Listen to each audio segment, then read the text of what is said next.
Hey, everybody, and welcome to Key Conversations for Leaders. I'm your host, John Ryan, and today we have a very special guest, Laurel Farrer.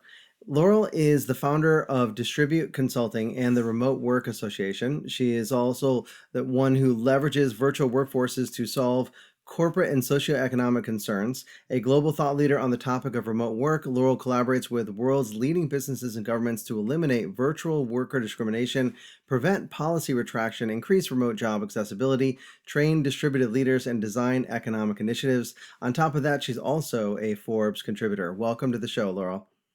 Thank you so much for having me. It's a pleasure to be here. And thank you. I wanted to start by asking, you're such an advocate of remote work in general. What makes you so passionate about remote work? Well, individually, I've been working from home for 14 years and operating fully distributed companies during that time. And so, obviously, like any advocate, you have personal experience, right? But it wasn't that I really started being vocal about it and really pushing it as a public conversation until I started seeing the socioeconomic benefits, that it wasn't just an individual convenience, right? That we get to wear sweatpants and we get to sleep in a little bit longer. Like it's so much more than that. This really has the ability to change so many concerns that we have as a global community. And that's why I think it deserves more attention and more thought and intention than people give it. So it started out that you were working from remote and really began to see the socioeconomic factors and impact that it's having on society. Can you talk a little bit more about, what that is that the average person wouldn't necessarily consider versus the whole sweatpant freedom thing? Of course. Yeah. So on the individual level, we just think about it at scale, right? When we as people in our lives, we have more flexibility in our schedules and in the ability that we have to design our workflows and to have more trust and empathy in our workplaces. Then all of a sudden that really changes our life. We're able to have stronger mental health. We are able to have more time for exercise and for relationships. We are able to kind of get in control of our own lives in a more healthy, holistic way. And so that just continues to scale as each individual has access to those benefits. Then we see that it impacts the entire household. And when you have multiple households that are accessing these benefits, then you see, childhood obesity decreasing, and you see just stronger like latchkey kids get to go away because parents are home more. There's household benefits like that, and then it goes beyond that. When there's multiple households, then full communities that have economic resiliency, and they have stronger parks and recreation programs, and then it just gets bigger from that. And then we have like stronger economic development, stronger diversity and inclusion, and it just keeps compounding and compounding to the point where 14 of the 17 United Nations sustainability initiatives can all be resolved either directly or indirectly with virtual jobs. 14 of the problems that we're trying to save as an international community can be resolved with this. So yeah, we think that it's so small that we get to wear those sweatpants, but when we enable more flexibility and autonomy and control in our daily lives, it just can snowball into really large effects. So this is really just beyond the freedom and flexibility of working in your home and all those types of things, but really changing the way business is done throughout the world and what's possible. And also the outcomes for children sound like they're actually positively impacted as well. Is the overall stereotype of what it means to work remotely, is that changing in the world? Well, it's positive and negative. The growth of any topic is meant to be pretty organic, and we have not seen organic growth of the work from home conversation this year. The development and activity around the topic of remote work and workplace flexibility developed by about 10 years in the span of 2 weeks in 2020. And so, what that hypergrowth means is that most people, as they have adopted workplace flexibility in their lives or in their organizations, have not had access to the resources that they needed in order to do it the right way. And there is a right way and there is a wrong way. And most people just don't know what they don't know. And so they think, well, I've changed my location, I'm a remote worker, or we're now a virtual organization. And it's a much more complex conversation than that. So, the danger zone that we're in right now is if we continue to be ignorant of the comprehensive change management process that we need to go through, both as individuals, households, and organizations, then we are actually going to put ourselves at risk for making these problems worse. Problems like economic development, diversity and inclusion, discrimination, we can very, very easily make them worse if we don't take the time to say, how are we going to do this the right way? So there's a lot of catching up for us as remote work advocates to do. So the organic growth and naturally shifting to the remote virtual workplace would have been much more supported and well integrated and have structures and policies and procedures in place to I guess protect against some of the downsides of having to jam it all into a 2 week period. So now people are in this environment. Do you think that that pendulum is going to switch back and people say we tried it, it didn't work? Or are people still going to maybe say, okay, it didn't work and here's why, but maybe we can do something about it based on some of the concepts you're sharing? Yeah, so we're going to see it all over the map, right? We're going to see a lot of people that say, this was ridiculous, this is not working, everybody back to the office, and we have case studies of that from pre-COVID. Companies like IBM and Yahoo that didn't go through that change management process effectively, that's what they did. They retracted their policies and everybody went back to the office. But that resulted in very, very high employee attrition. So we don't want every company to be going through that because it would devastate our economy. So we do want to see some type of balance. Now, this doesn't mean that every single company needs to go remote immediately. That's not realistic either. So the new normal looks like it's going to be very hybrid. That people can go into the office, they can continue to work from home. There maybe it's based on time or role or whatever. There is a definite hybridization in the future. But that is unfortunately the highest risk model for discrimination to occur without proper change management. So again, it circles back to we've got to get the information out there about how to do this the right way to prevent those larger risks from coming to fruition. You just mentioned, that's a higher risk profile for discrimination to occur. What are some of the factors that make that a higher risk situation? So typically what happens in previous case studies and research on lawsuits related to remote work is that the organization continues to operate as a physical structure, as a physical operation, right? So business stays as usual in that realm. And then there are some people that are offsite. And what that creates is a very imbalanced employee experience. And sometimes that's just, oh, it's a pain to be watching a meeting while it's happening because I'm the webcam that's plastered on the wall, up in the corner, right?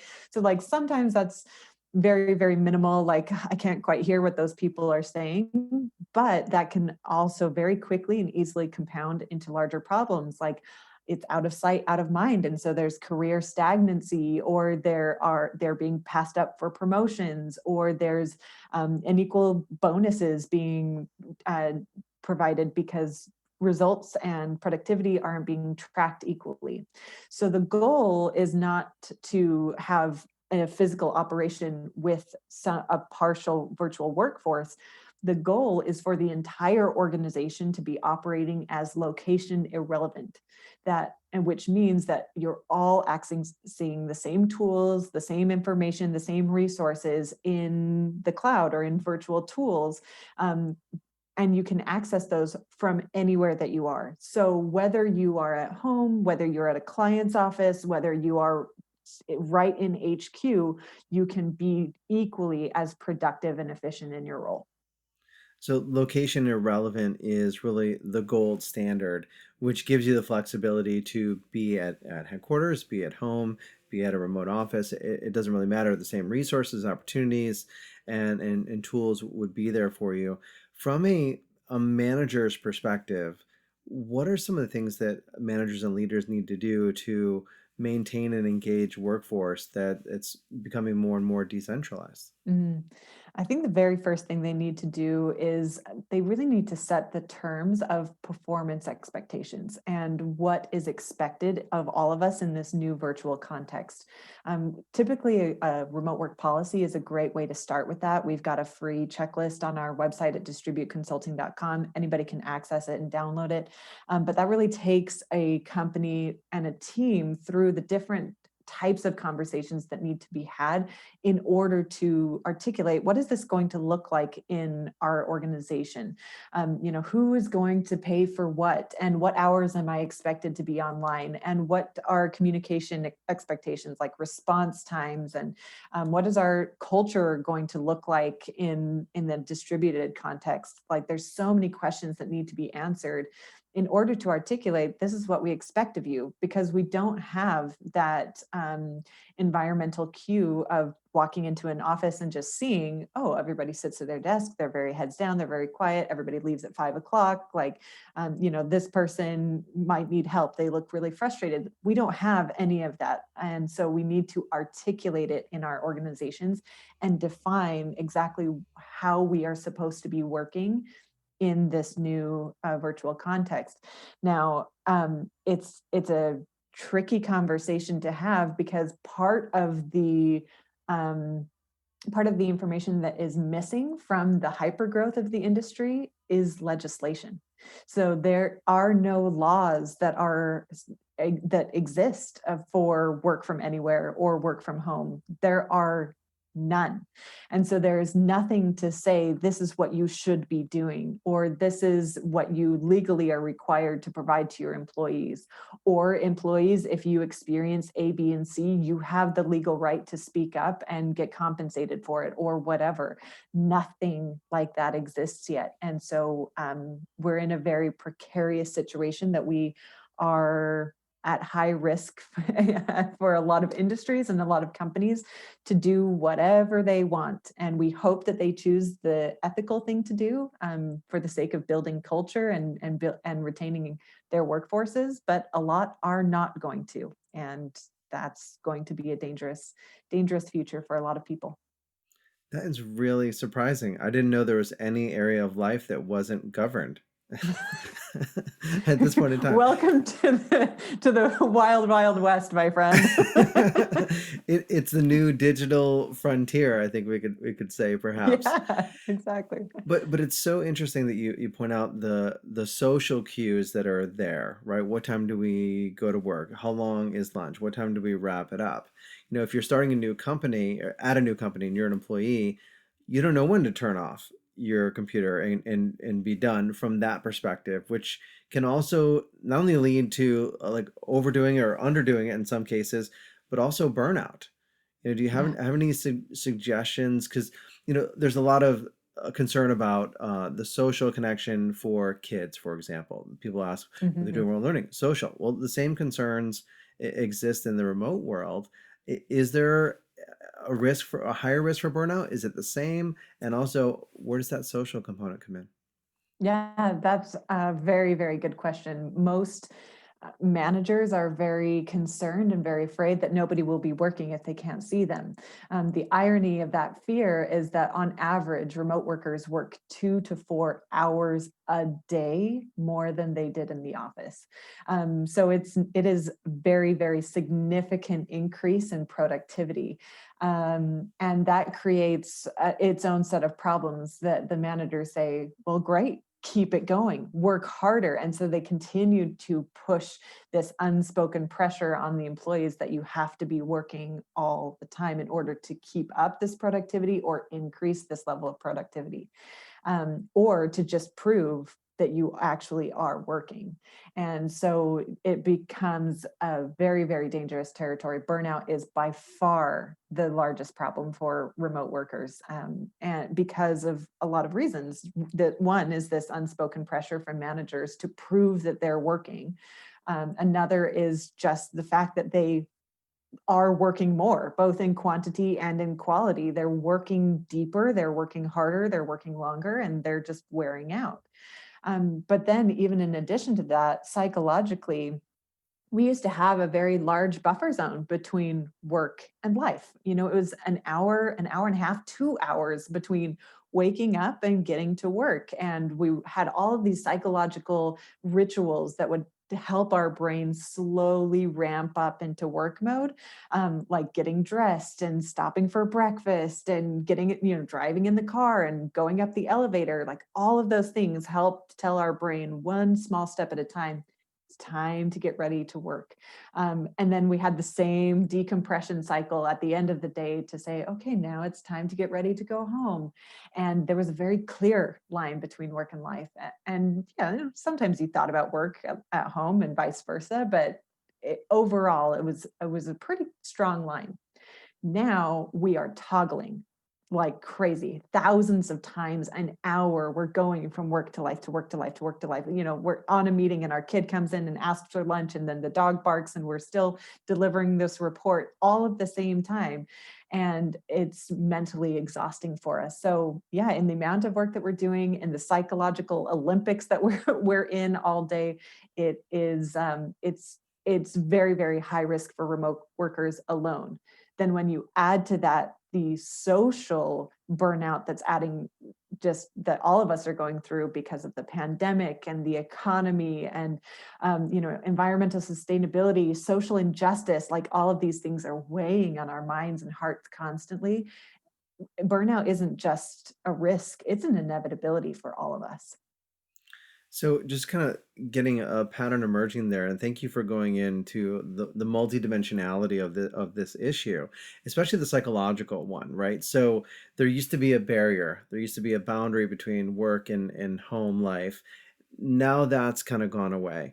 At the same time, now in that case, there's no barrier, but now the answer is that we maybe the answers for both of them the same is that we need to actually have routines and rituals and actual barriers to block out the social injustice and the economic and all the 24-hour news cycle and all those things that are wearing and draining us down. Is the answer creating rituals and routines that kind of set up a demarcation of what mindset we need to be in? Absolutely. Our brains need boundaries. They need lines. And for our sanity and our sustainability, we need boundaries. We need lines. But what most people are getting frustrated with, or the reason that they're not implementing these boundaries, is that they ask the question, what boundaries do I need? And they get an answer from somebody that is very extreme. And they say, oh, the way that you get boundaries is blank, like you set up a dedicated workstation. And they say, well, that's not an option for me. Therefore, I guess I can't have boundaries. And so we really have to take a big step back in the conversation and just slow down and simplify and realize that not everything in our life is a polar extreme, and say, how do you want to draw boundaries in your life? What does that look like for you? And because that is at the root of remote work, is that you are a self manager, you are autonomous. Nobody is walking behind you telling you how to do things. That's the point. So if you want more autonomy and more empowerment in your life, take it and say, how do I want to draw boundaries in my life? And based on my learning styles, based on my working styles, based on my personality, based on my household dynamics, what are those boundaries going to look like? For some people, it's going to be very physical. It's going to be, yes, when I'm in this room or in this corner of my room, that's when I'm working. And then when I'm outside of it, I'm not working. For other people, it's going to be based on time during these hours. For other people, it's going to be based on devices. Other people, it's going to be something completely different. That's where you have the opportunity to be creative and innovative and independent and decide what is best for you, and then to enforce it. So it's really an individualistic prescription about what they need, and depending on where they are and the types of disruptions and blending that might be occurring. You've been doing remote work for quite a while. Do you still need a boundary, a trigger, like a location, or otherwise to kind of shift your mindset, or has it gotten so automatic for you you can do it at the flip of a hat? Absolutely not. I struggle with burnout every single day. And that's why I think people that are like, oh no, I don't deal with any burnout, or maybe they are fine with burnout, but they say that they don't have any problems with working from home, like isolation or mismanagement or underemployment or something like that, career stagnancy, like there's a lot of risks. So if somebody's saying that this is all sunshine and rainbows and that remote work is just the best and everybody should never have to go back to an office again, they are full of crap. So that is speaking as one advocate to another. Like there is no perfect solution, and working from home certainly is not that. So we all have to be very, very careful and intentional about optimizing it for ourselves and being very aware of what is working for me, what is not working for me, what are my personal risks, what are the risks in my organization, what do I need in my career, and constantly evaluating for improvement. But yeah, burnout for me personally is a constant struggle, and I'm always trying to improve it. I do have a few things that I do of like working in a dedicated space, trying to be outside in the beginning and end of my workday to kind of get away from a screen. You know, there's different things that I implement throughout my day that help me with burnout, but I'm always looking for new strategies because um, it also changes with our phase of life. It's not like we say, "Oh, I've cracked the nut on burnout." Um, and then that's the strategy that works for the forever. Like no, our lives are going to change, so of course how we manage our lives is going to change. So depending on if you have kids or where you're living or what income you're making or the culture of the company that you're working with, all of those are X factors that you might have to adjust to in different ways. So it's really like you mentioned before about personal responsibility, knowing yourself, and knowing that's gonna be a constant process, consistent process of checking in with yourself on a daily basis. How am I feeling? How are things going? Because a couple things you mentioned are I could see short term. Like I said, I don't have a problem with burnout. I feel great. I feel energized, excited. But that's like immediately awareness of what we're going through. The other things you mentioned, being passed up for opportunities, pay raises or promotions and those type of differentials, those are more hidden. Those are longer term impacts that really where does the how do you manage that? Is that the remote worker's responsibility to consider that? Is that the business owner or leader? Do they have to be aware of that? Is that a consciousness responsibility on them? Yeah, you just brought up like the great caveat of remote work adoption is that the managers and leadership and the employer is waiting for the employee to take all responsibility because they're like, well, you're not under our roof anymore. You're on your own, right? Like if you have problems, we expect that you'll take care of them. Um, and the employee is saying, wait a second, I'm not just sitting at home on my couch. I'm working for you. I'm waiting for you to take care of me. And that's where we see the most misadoption, the most barriers to success is just this misunderstanding about whose responsibility is it to make remote work work. And the truth is it's both. It has to be both. The company can enforce policies and provide trainings and construct infrastructures all day long, and it's never going to do anything unless the employees help enforce. On the other hand, the employees can spend as much time as they possibly have in the day to enforce personal strategies and methods, and they're going to be fighting a fire with a a drop of water if they are not getting the support that they need from their employer. So it has to be a collaborative effort from everybody involved about how do we make this work, what are expectations. There has to be constant communication in order to make it work. So, in the absence of government regulation, like you said earlier, it really is the company's responsibility. It's the leadership team, it's the employees, it's everyone involved to initiate that conversation and set out clear expectations. And it sounds like review them almost as consistently as you might review your burnout check-in as well. Let's imagine for a moment that there is a performance issue from someone who's doing remote learning, or not learning, excuse me, that's kids remote working, and they're not performing. How Mhm. is there special considerations around feedback and performance management and those types of discussions that have to be considered when giving feedback, or is it the same as someone who's on site? Yeah, well, I mean, remote work is still just work. So we don't have to reinvent the wheel in a lot of ways. However, we do need to make sure that the ways in which we are measuring and collecting results is effective and it's the right way.